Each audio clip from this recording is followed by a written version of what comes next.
rendah sikit, sepatutnya kita makan 1000 mg. 2 biji 3 kali sehari. Kalau 3 biji 2 biji 3 kali sehari, maknanya berapa kali sehari kena makan? Berapa jam sekali? Kalau 3 mana 24 bagi 3 mana 8 jam. Setiap 8 jam kita kena makan ubat Panadol tu. So, maksimum berapa banyak doktor? Orang tanya pula, maksimum. Ni benda basic asas untuk awak. Maksimum dia 4 kali sehari, setiap 6 jam. Kalau sakit tu, demam tu teruk sangat, tak boleh kawal. Okey. 4 jam sekali. Mana 2 biji, 4 jam. 6 jam satu kali.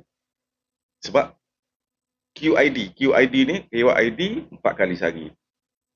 Term doktor QID. 4 kali sehari maknanya setiap 6 jam kita makan Panadol tu. Okay.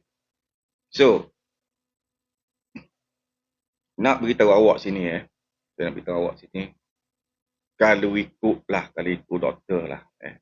Okay lah, ubat ni awak boleh beli di farmasi. Kadang-kadang setengah tu kedai-kedai runcit pun ada jual Panadol ni. Sebab Panadol ni ada satu jenis ubat yang setiap masyarakat kita tahu Panadol ni untuk merawat bermacam-macam sakit. Pertama sekali, demam. So, perfume kita jual. Malam ni kita nak cakap pasal medical. Kalau kita berjual lah. Bila kita nak cakap pasal medical. Cuma kita akan beritahu lah. Lepas-lepas ni, yang besok kita akan launch produk Adani perfume. Besok ramai-ramai masuk besok pukul 9 malam. So, untuk malam ni, sambil tu kita nak buat video, kita nak cakap pasal medical. Okay. So, Panadol ni adalah satu ubat yang paling bahaya lah kalau kita nak ikutkan. Painkiller, antara painkiller, macam-macam painkiller untuk sakit sendi, untuk tahan sakit, bermacam-macam nama. Okay?